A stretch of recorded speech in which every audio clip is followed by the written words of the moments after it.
Welcome back. Breaking news చూద్దాం. దసరా ఉత్సవాల్లో భాగంగా మూడో రోజున కనకదుర్గ అమ్మవారు శ్రీ అన్నపూర్ణాదేవిగా దర్శనమిస్తున్నారు. ఉదయం 4 గంటల నుంచి అమ్మవారి దర్శనాలు ప్రారంభమయ్యాయి.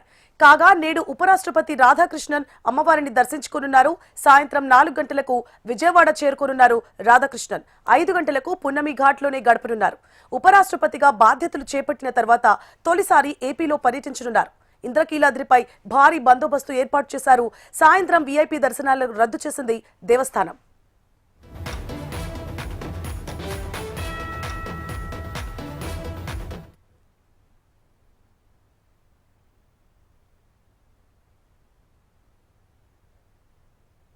నిత్యానందకరీ వరాభయకరీ సౌందర్యరత్నకరీ నిర్ధూతాఖిల ఘోర పావనకరీ ప్రత్యక్ష మాహేశ్వరీ ప్రాళేయాచలవంశ పావనకరీ కాశీపురాధీశ్వరీ భిక్షాం దేహి కృపావలంబనకరీ మాతాన్నపూర్ణేశ్వరీ.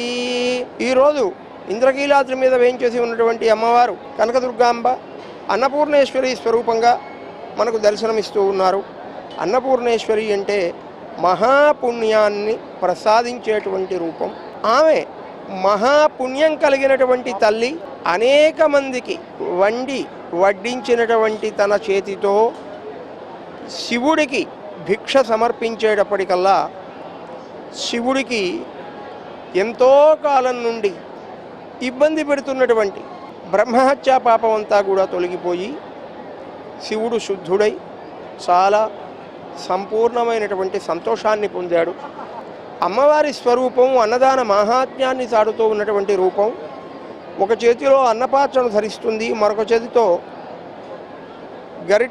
గరిట పట్టుకొని శివుడికి భిక్ష సమర్పిస్తున్నటువంటి దివ్యమంగళ స్వరూపం అమ్మవారిది.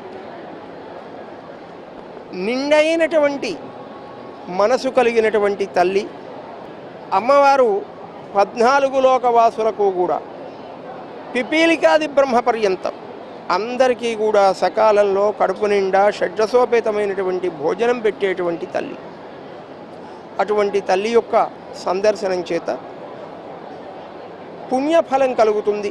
సమస్త దోషములు కూడా నివారణై అమ్మవారి అనుగ్రహంతో చాలా విశిష్టమైనటువంటి దయాదాక్షిణ్యాది సద్గుణ సంపత్తి కలుగుతుంది. అన్నదాతల యొక్క విశిష్టత ఏమిటి అంటే అసూయాద్వేషాలకు చాలా దూరంగా ఉంటారు వాళ్ళు.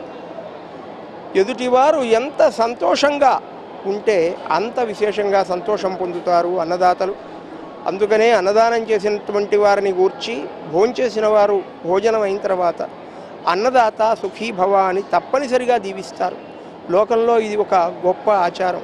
అంటే అన్నదాతలకు ప్రపంచము యొక్క సర్వ విధమైనటువంటి దీవెన కలుగుతుంది. ఈరోజు అన్నదానం చేస్తే అమ్మవారు చాలా సంతోషిస్తుంది. అన్నదానం చేయమని అమ్మవారి యొక్క స్వరూపం మనకు తెలియజేస్తూ ఉన్నది. అటువంటి అమ్మవారి యొక్క సందర్శనం వల్ల సమస్త క్షేమములు పొంది అందరూ కూడా వైభవం పొందగలరు. శ్రీమాత్రే నమః. నిత్యాన